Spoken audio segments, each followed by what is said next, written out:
Hello, all. So, we will be starting preparation for CDS 2 2025. ठीक है? Okay. So, देखो, आप लोगों में से बहुत लोगों ने दिया होगा ये एग्ज़ाम। आई विश आप सबका हो जाए, है ना? और साथ ही में अब जो लोग देंगे, जो लोग प्रिपेयर कर रहे हैं CDS 2 2025 के लिए, उनके लिए एक समस्या है। जो लोग फीस पे नहीं कर पाते हैं, ये कहाँ से पढ़े, right? So I will be teaching for CDS 02 2025 completely free, ठीक? ऑन यूट्यूब ओनली, ठीक है? इसमें I try to cover as many subjects as I can, ठीक है? आई होप आवाज़ वगैरह सही आ रही हो, बस ठीक है। ठीक है, तो हम स्टार्ट करेंगे बायोलॉजी से। बायोलॉजी अपन कवर करेंगे। अप्रैल मंथ में हम अपना बायोलॉजी हो जाएगा जो मैंने प्लान किया उस हिसाब से। And we'll move on. Physical geography उठाएंगे मोस्ट प्रोबेबली इसके बाद, ठीक है? फिजिकल इंडियन दोनों में ख़त्म कर देंगे। देन इस तरीके से अपना चलेगा, साथ साथ इंग्लिश भी चलता रहेगा, ठीक है? तो यू डोंट नीड टू पे any fees for this exam. I teach you everything जो आपको एग्जाम में मिलेगा, ठीक है? भगवान नहीं है, कुछ चीज़ें पैटर्न चेंज हो जाता है, बट आई टीच कि अगर 100 बच्चा 80 क्वेश्चन करके आ रहा है तो आप भी एटलीस्ट वो 80 क्वेश्चन करके आओ। वो 20 क्वेश्चन नया पैटर्न है, उसने भी छोड़ा है तो आप भी छोड़ दोगे, है ना? तो वो चीज़ है बस। So I will be starting with biology, ठीक है? हम्म, अभी मैंने कुछ ऐसा खास डिज़ाइन किया नहीं है कोई भी चीज़। ये क्लासमेट भी मेरा पहले से पड़ा हुआ था, so I'm using this only, right? CDS 02 2025।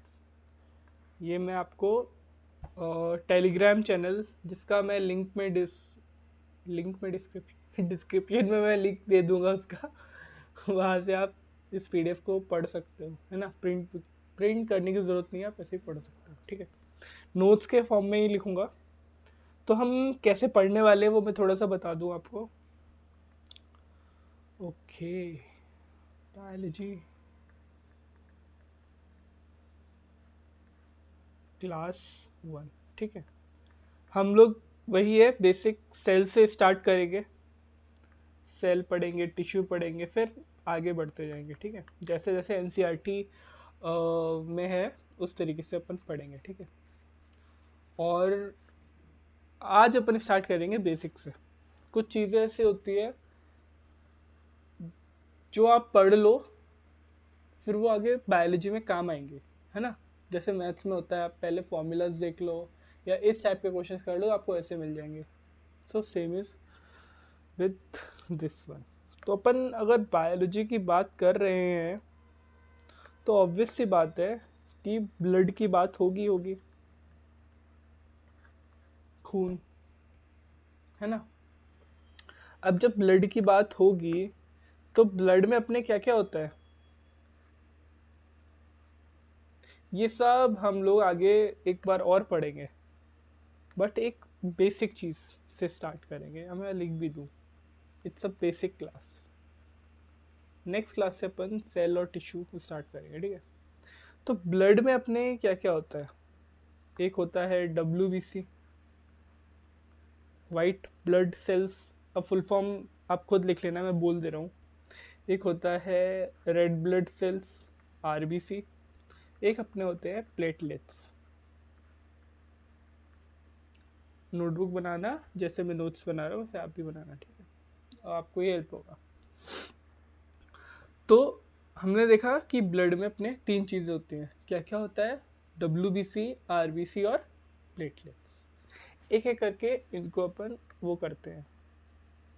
देखो, RBC की अगर बात करें तो RBC को साइंटिफिक या बायोलॉजिकल नेम है इसका एरिथ्रोसाइट्स। क्या नाम है? एरिथ्रोसाइट्स। ठीक है।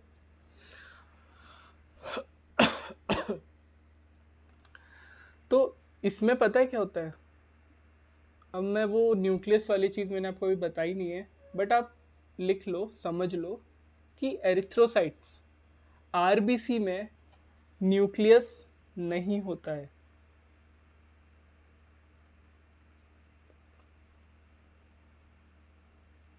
ठीक, इसमें न्यूक्लियस नहीं होता, they are divide of nucleus. RBC क्या होते हैं अपने? रेड इन कलर होते हैं, ये सबको मालूम होगा। लेकिन ये बताइए, रेड इन कलर क्यों होते हैं? क्योंकि इनमें हीमोग्लोबिन होता है। आप लोग ब्लड टेस्ट कराते हो तो उसमें जो हीमोग्लोबिन होता है वो आरबीसी में होता है, और इस हीमोग्लोबिन की वजह से आपका आरबीसी रेड होता है। ठीक है। हीमोग्लोबिन कितना होना चाहिए? 12 से 16 ग्राम होना चाहिए पर 100 ml ब्लड में, ml ब्लड में। ठीक है। और आरबीसी की अपनी जो लाइफ होती है, मतलब आपको ये जानकर हैरानी होगी अगर आप कॉमर्स बैकग्राउंड से, आर्ट्स बैकग्राउंड से हैं, कि आरबीसी की भी लाइफ होती है। आरसीबी नहीं, आरबीसी की। आरसीबी की तो क्या ही लाइफ है। Also they are performing well this year ना। ओके, सो आरबीसी की लाइफ होती है 120 डेज। 120 दिन बाद वो एक्सपायर हो जाता है, नई आरबीसी फॉर्म हो जाती है। अभी एक्सपायर कहाँ होते हैं, ये चीज देख लो। Same colour I think use करें तो ज्यादा बेटर रहेगा। आरबीसी एक्सपायर कहाँ होती है? Expires in spleen, SPLEEN, spleen. इसीलिए स्प्लीन को हम ग्रेवयार्ड ऑफ आरबीसी के नाम से जानते हैं। ये क्वेश्चन आ चुका है, what is called graveyard of RBC, और वो 4 ऑप्शन दे दिए थे। ठीक है। ओके, सी क्या है, एक सेकेंड, क्या हुआ? ओके, ठीक है। तो आरबीसी की लाइफ होती है 120 दिन, उसके बाद आरबीसी एक्सपायर हो जाती है।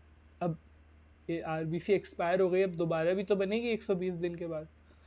तो ये 4 महीने के बाद, मतलब ऑब्वियसली 120 दिन के बाद ये फॉर्म होती है कहाँ पे? बोन मैरो में। Forms in bone marrow.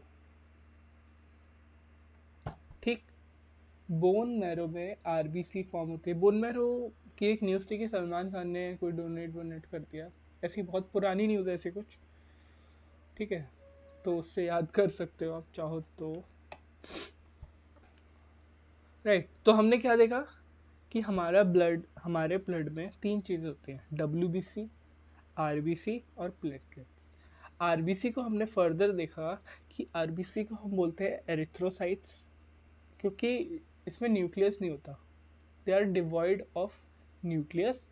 इनमें न्यूक्लियस नहीं होता है, ये चीज़ आप याद रखना। ठीक है, क्योंकि डब्ल्यूबीसी और प्लेटलेट्स में जैसा होता है मैं आपको बताऊंगा। सो आपका आरसीबी क्यों निकल रहा है? RBC is red in colour, red blood cell आपके रेड होते हैं ऑब्वियसली।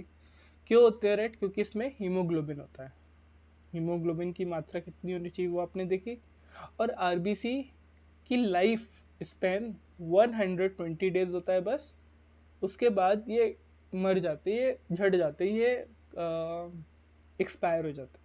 कहाँ एक्सपायर होते हैं? इनसाइड स्प्लीन, स्प्लीन के अंदर मर जाते हैं, इसलिए स्प्लीन को अपन बोलते हैं ग्रेव यार्ड ऑफ आरबीसी। ठीक है।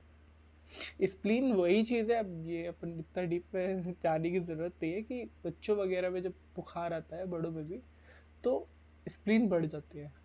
इसको हिंदी में क्या बोलते हैं, आई थिंक तिल्ली करके बोलते हैं, वो बढ़ जाता है, स्प्लेनोमेगेली हो जाती है वो, ठीक है। तो आरबीसी इसमें एक्सपायर होती है और बनती किधर है 120 दिन बाद, बोन मैरो में, ठीक। आई होप बढ़िया से समझ में आया होगा, है ना। ओके, अब चलते हैं अपन डब्ल्यूबीसी की तरफ। डब्ल्यूबीसी नीचे बढ़ते हैं, नोट्स की तरफ बढ़ रहे हैं, ठीक है।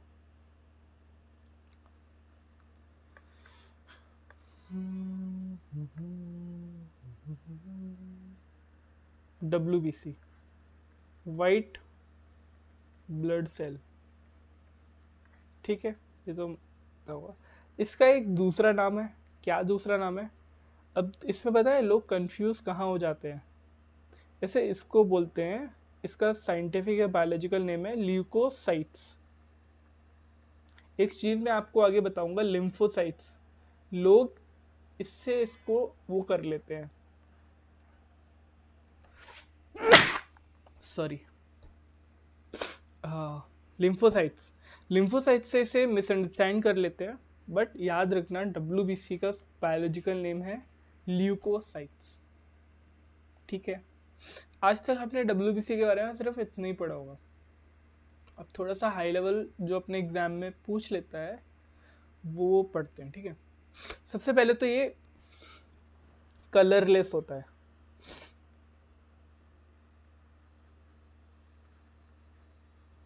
एक सेकेंड ना, मुझे एक चीज कंफर्म करनी है, जस्ट अ सेकेंड।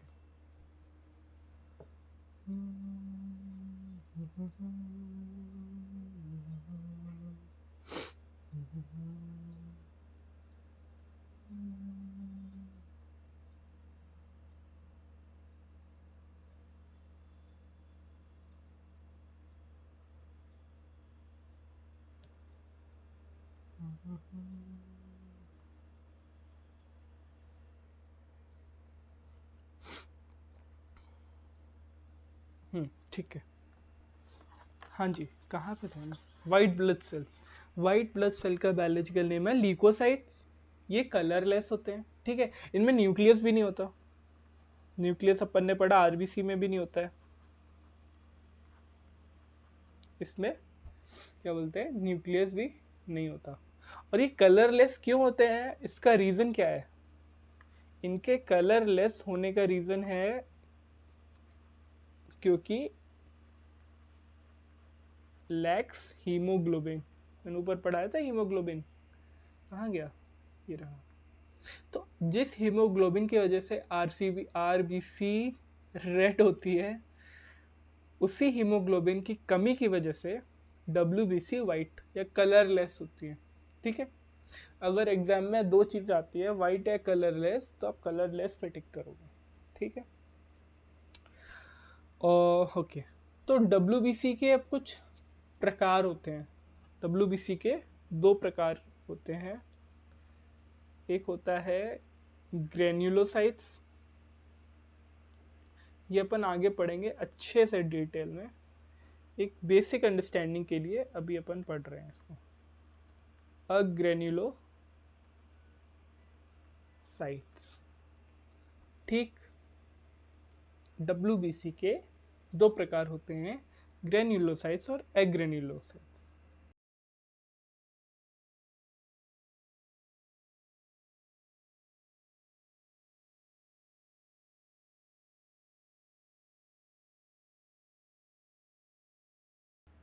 ठीक। अब आप ग्रेन्युलोसाइट्स को भी फर्दर डिवाइड कर सकते हो, है ना। ओके, ग्रेनुलोसाइट्स को भी आप फर्दर डिवाइड कर सकते हो, तीन तरीके के होते हैं। या आप ब्लड रिपोर्ट आपने देखी होगी, या चेक करने के लिए अपना ब्लड टेस्ट कराना, आपको पता भी चल जाएगा सीबीसी में क्या हेल्थ, क्या हीमोग्लोबिन है, क्या बाकी चीज़ें, और ये टर्म मैं जो यहाँ यूज़ कर रहा हूँ ये भी आपको मालूम चल जाएगा, ठीक है। न्यूट्रोफिल्स होता है, बेसोफिल्स होता है, और ग्रेन्युलोसाइट्स में तीसरा भाई होता है यूसियोनियोफिल्स,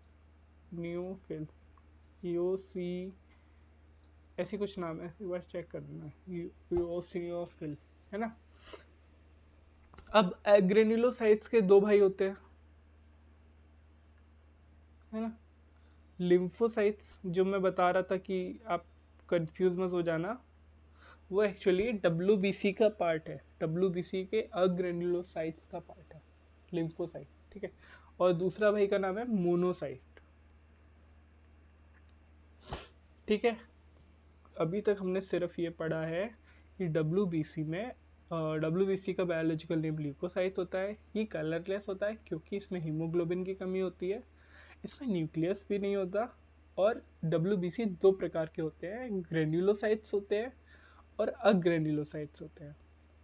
ग्रेन्युलोसाइट्स क्या करते हैं, मतलब ग्रेन्युलोसाइट्स के कितने टाइप्स होते हैं, न्यूट्रोफिल्स, बेसोफिल्स और यूसिनोफिल्स। अग्रेन्युलोसाइट्स के दो प्रकार होते हैं, लिम्फोसाइट और मोनोसाइट। अब एक चीज मैं बताना रह गया मेरा, आपको पता होगा वैसे, कि डब्ल्यूबीसी करता क्या है। हाँ, डब्ल्यू ये करता है फाइट्स, मतलब बेसिकली इम्यून सिस्टम स्ट्रॉन्ग करता है, फाइट्स अगेंस्ट जो भी फॉरेन बॉडीज होती हैं, बेसिकली इम्यून सिस्टम से रिलेटेड है, ठीक है। इम्यूनिटी प्रोवाइड करता है, फॉरेन पार्टिकल्स से लड़ता है, ये सब काम क्या है, किसका है, डब्ल्यूबीसी का, ठीक है। जो आपको वायरस वगैरह हो जाता है उसके बारे में अभी बात करेंगे। तो ये चीज़ आपकी ख़त्म हो जाती है ना। That's all. तो अब देखो, मैंने जो ये टाइप्स पढ़ाए हैं, अब इनके फंक्शन क्या है। आपने तो पढ़ा होगा डब्ल्यूबीसी सब करता है, डब्ल्यूबीसी के टाइप्स के अंदर आते हैं। अब पढ़ते हैं, देखो इयोसिनोफिल जो होता है, ये रेजिस्ट करता है इन्फेक्शन को।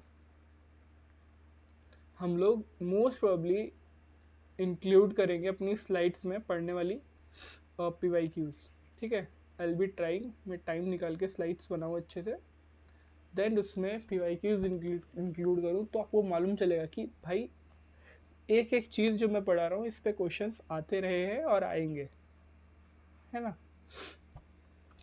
तो इयोसिनोफिल्स का काम है इन्फेक्शन को रेजिस्ट करना। और इसमें अपन आते हैं, ओके,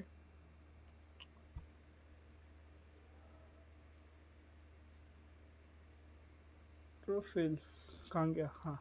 देखो न्यूट्रोफिल्स और मोनोसाइट्स, यहाँ से आप उठाओ न्यूट्रोफिल को और यहाँ से उठाओ मोनोसाइट को, मैं यहाँ लिख और दे रहा हूँ। न्यूट्रोफिल प्लस मोनोसाइट जो होता है, इसका एक नाम है,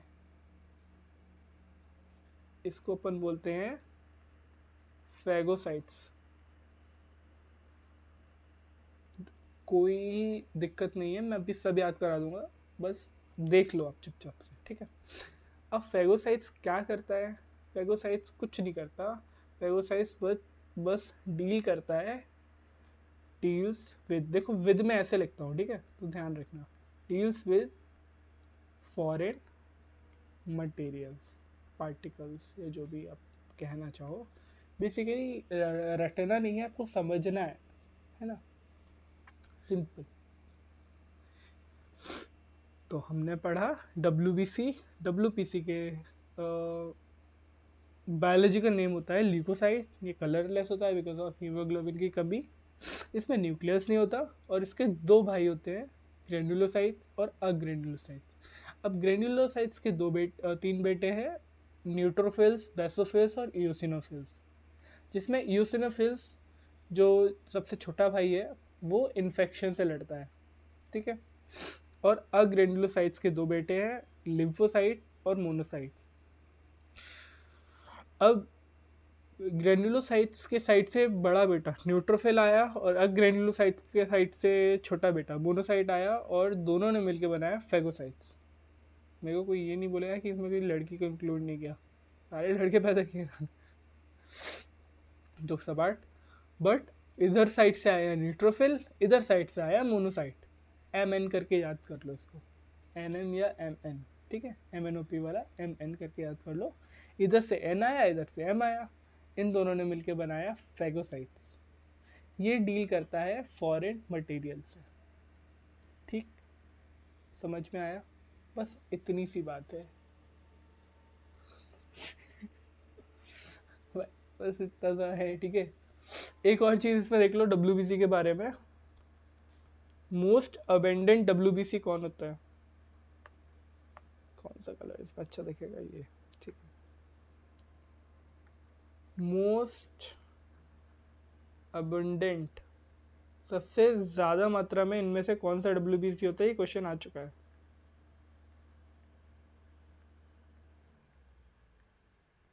ओह नो, न्यूट्रोफिल्स, लाइट के ना। सबसे अबेंडेंट, सबसे ज्यादा होता है ग्रेन्युलोसाइट्स का बड़ा बेटा न्यूट्रोफिल्स, ठीक है, सबसे ज्यादा मात्रा में न्यूट्रोफिल्स। और सबसे कम, लेस, मोस्ट नहीं आएगा ऑब्वियसली, मतलब सबसे ज्यादा आपका न्यूट्रोफिल्स है और सबसे कम आपका है बेसोफिल्स, बीच वाला बेटा। न्यूट्रोफिल्स सबसे ज्यादा है और बेसोफिल्स सबसे कम डब्ल्यूबीसी में, ठीक है। इतना सब बात है। हमने आरबीसी पढ़ा, ब्लड पढ़ा, ब्लड में डब्ल्यूबीसी आरबीसी प्लेटलेट्स होते हैं, आरबीसी का एरिथ्रोसाइट बोलते हैं, devoid of nucleus, these are red in colour because of haemoglobin.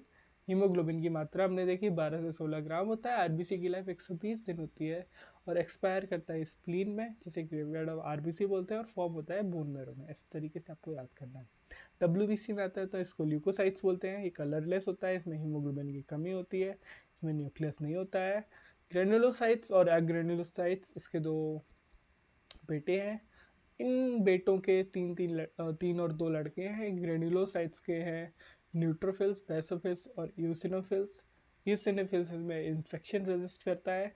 अग्रेनुलोसाइट्स के दो बेटे हैं, लिम्फोसाइट और मोनोसाइट, जिसमें आप अगर उधर साइड से न्यूट्रोफिल को उठा लो, उधर साइड से मोनोसाइट को उठा लो, तो ये बनके बनाते हैं फेगोसाइट्स, जो फॉरेन मटेरियल से लड़ते हैं। एक क्वेश्चन आया था पीवाईक्यू आपका, इंडिया सीडीएस किसी का तो है, कि कौन फॉरेन मटेरियल से लड़ता है।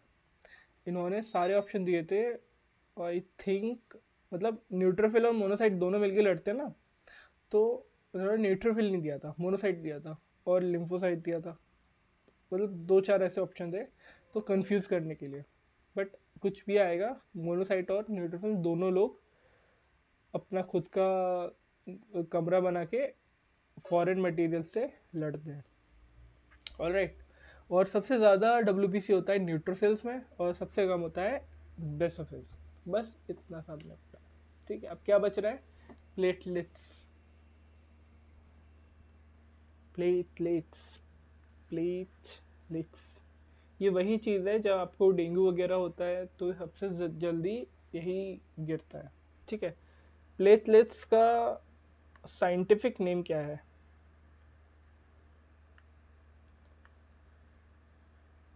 इसको बोलते हैं हम, दिख रहा होगा ना, दिख रहा होगा, थ्रोम्बोसाइट्स। आरबीसी को बोला एरिथ्रोसाइट्स, डब्ल्यूबीसी को ल्यूकोसाइट्स और प्लेटलेट्स को थ्रोम्बोसाइट्स, ठीक। इसमें भी न्यूक्लियस नहीं होता है, नो न्यूक्लियस। ये कलर चलेगा, हाँ ये फिर भी ठीक है। इसमें न्यूक्लियस प्लेटलेट्स में नहीं होता है, ठीक है। और प्लेटलेट्स किस काम आता है? ये आता है ब्लड क्लॉटिंग में। कहीं आपके चोट लग जाती है, फिर वो खून का थक्का जम जाता है ऊपर, वो किसकी मदद से होता है? प्लेटलेट्स। इस वजह से डेंगू वगैरह में अगर आपको कभी चोट लगती है, पहले तो कमजोरी आई जाती है, चोट लगती है तो आपका घाव आसानी से भरेगा नहीं, बिकॉज वो ब्लड क्लॉटिंग हो नहीं पाएगी, है ना। अब आपके मन में एक सवाल आएगा कि अगर प्लेटलेट का काम खून के थक्के जमाना, ब्लड क्लॉटिंग करना है, तो ये बाहर आके मतलब चोट पे क्यों करता है? चोट पे आके ऐसा क्या होता है कि वो ब्लड क्लॉट हो जाता है और अंदर भी तो ब्लड बहता है, अंदर भी तो प्लेटलेट्स है, तो वहां क्यों ये अपना ब्लड क्लॉटिंग नहीं होता है? Blood clotting not happens inside body. सब वन लाइनर क्वेश्चन है भैया। बिकॉज ऑफ बताइए। हेपरिन। हेपरिन नाम का एक मटेरियल है, ठीक है, जिसे अपन ने पढ़ा ना, कहाँ गया, इसमें जो सबसे कम अमाउंट में है, बेसोफिल। बेसोफिल इसे सिक्रीट करता है, यहाँ पे भी लिख लो, सिक्रीट्स हेपेरिन, जो आगे जाके प्लेटलेट्स के काम आता है। हेपेरिन सिक्रीटेड बाय बेसोफिल्स, याद रखना। तो इस हेपेरिन की वजह से ब्लड क्लॉटिंग नहीं होती, कोगुलेट नहीं होता है। और इसको यहाँ पे दो, स्टॉप्स। हेपेरिन का काम क्या है? Stops blood coagulation inside body.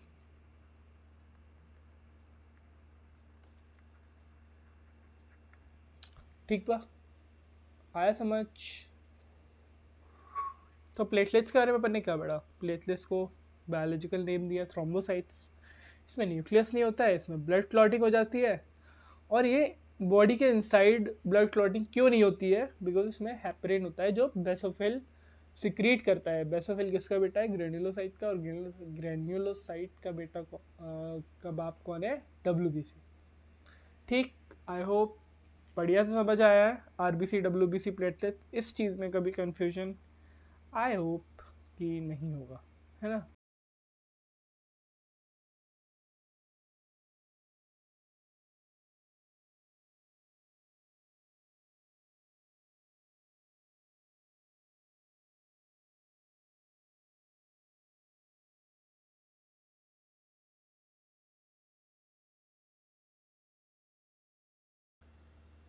ठीक भाई,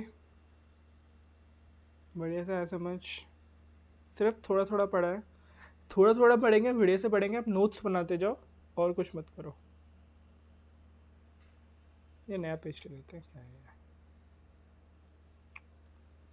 कार्ब्स की बात करते हैं, उसके बाद अपन सेल पे आ जाएंगे नेक्स्ट क्लास से। थोड़ा सा टाइम है मेरे पास, तो अपन कार्ब्स की बात कर रहे हैं। वैसे मैं नहीं करता, क्योंकि है मेरे पास 15 मिनट। कार्ब्स, कार्ब्स तो अपन प्यार से बुलाते हैं, पूरा नाम होता है इनका कार्बोहाइड्रेट्स, प्यार से जिन्हें हम कार्ब्स बुलाते हैं। राइट। अब कार्बोहाइड्रेट सबने पढ़ा होगा, है ना? अब आपको ये मालूम है क्या कि कार्बोहाइड्रेट में क्या क्या चीज़ें होती हैं? कार्बोहाइड्रेट एक्चुअली 3 चीज़ों से मिलकर बना है। कौन कौन सी? कार्बन, हाइड्रोजन और ऑक्सीजन। और ये चीज़ याद रखना, मैं बता दे रहा हूँ, लिखना चाहो लिख लो, कि कार्बोहाइड्रेट्स आप लोग बोलते हो कि खराब चीज़ है। खराब चीज़ नहीं है। जब आप कार्बोहाइड्रेट वाला खाना नहीं खाओगे, तो आप हमेशा ध्यान रखना, जैसे आप व्रत हो, आप कार्ब्स नहीं ले रहे हो, तो आपका दिमाग खराब होने लगेगा। मतलब ब्रेन नीड्स कार्ब्स। कार्बोहाइड्रेट की सबसे ज़्यादा ज़रूरत होती है ब्रेन को वर्क करने के लिए। इसलिए हाँ, लिमिटेड अमाउंट में खाओ, वो ज़्यादा बेटर है ना? सब खाओ। कार्बोहाइड्रेट्स से रिलेटेड एक और चीज़ है, कार्बोहाइड्रेट्स का वो कौन करता है मेजरमेंट और वो सब? ग्लाइसेमिक इंडेक्स, बस नाम याद कर लो, अगर वन लाइनर में आ गया ये तो। वन लाइनर मीन्स मतलब वन लाइनर जो क्वेश्चन होते हैं, ठीक। ग्लाइसेमिक इंडेक्स से है, ठीक है। अपना जो कार्ब होते हैं, मैं यहाँ कार्ब्स ही लिख रहा हूँ, ठीक है, वही बेसिक कार्बोहाइड्रेट की बात, चलो कार्बो ही लिखते हैं, सॉरी। ओके, चलेगा, चलेगा, दौड़ेगा। जो अपने कार्ब्स हैं, ठीक है, 2 तरीके के होते हैं। एक होता है सिंपल वाले, एक होता है कॉम्प्लेक्स वाले। मज़ा आ रहा है पढ़ने में? अगर आ रहा है तो कमेंट सेक्शन में ज़रूर बताइएगा। मैं तो ट्राई करना चाहता हूँ कि मैं लाइव क्लास लूँ, but because of some issue मैं वो नहीं कर सकता हूँ फ़िलहाल, बट आई ट्राई, क्योंकि इसमें ज़्यादा मज़ा आता है, इंटरेक्शन होता है जब। ठीक है, तो हमारे कार्ब्स के दो प्रकार होते हैं, एक होता है सिंपल, एक होता है कॉम्प्लेक्स। अब सिंपल के भी दो प्रकार होते हैं, मोनोसैचराइड, स्पेलिंग एक बार प्लीज़ चेक कर लेना, मोनोसैचराइड स्पेलिंग चेक कर लेना, ठीक है। और एक होता है मोनो, मतलब क्या होता है सिंगल, डाई मतलब डबल, डाइसैचराइड, डबल एच आता है आई थिंक, है ना, डाइसैचराइड। ठीक है, मोनोसैचराइड और डाइसैचराइड दो तरह के आपका सिंपल कार्बोहाइड्रेट दो तरीके के होते हैं। मोनोसैचराइड, इसमें याद करने की जरूरत क्या है, सैचराइड याद कर लो। मोनो मतलब सिंगल, डाई मतलब डबल। अब सिंगल और डबल मैंने क्यों बोला है, तो आप यहाँ देखोगे। सिंगल मतलब इसमें होता है, ये मिलके बनता है, मिलके नहीं बनता, इसमें सिंगल शुगर होता है। और डाइसैचराइड दो,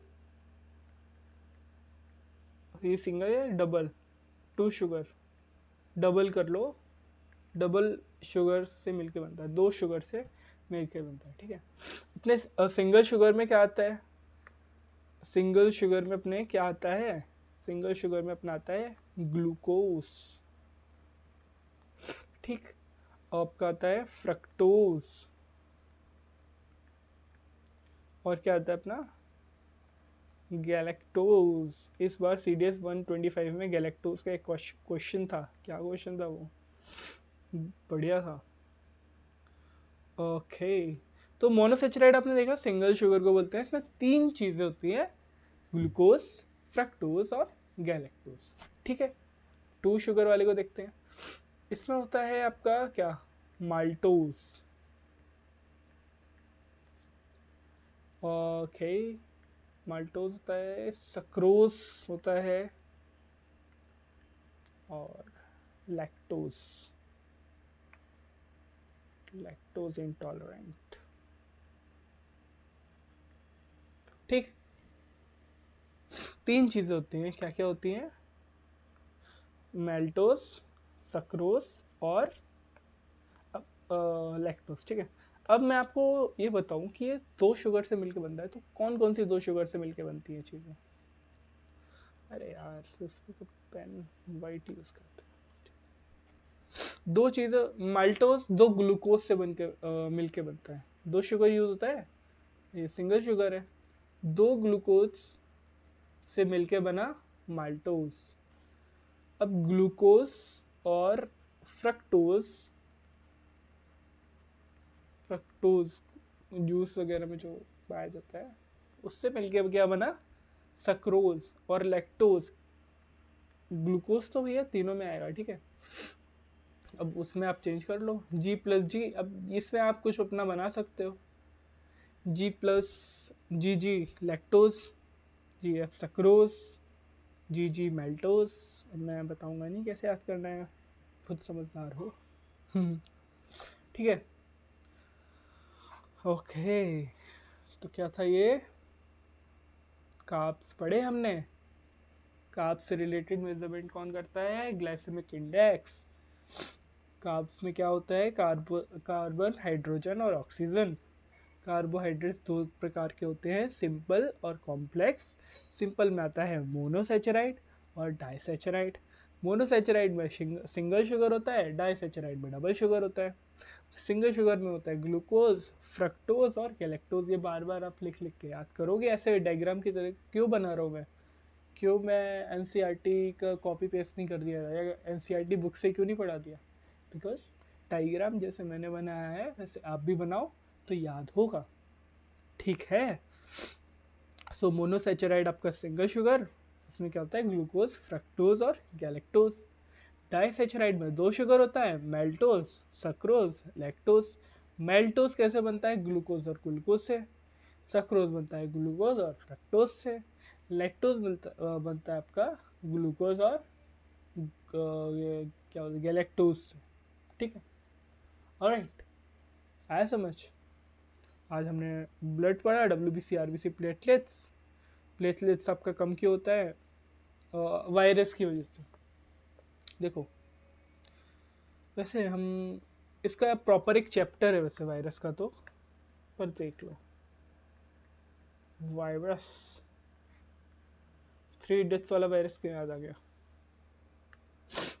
वायरस, देखो वायरस क्या होता है ना, अब वायरस के 2 प्रकार, आप ऐसे पढ़ो, ऐसे ही पढ़ा करो, है ना, तो याद होगा। लिविंग वायरस और डेड वायरस, ठीक। अब लिविंग वायरस, अपन लिविंग वायरस की कैटेगरी कहाँ आ जाएगी? लिविंग वायरस कहाँ होता है? अरे अच्छा,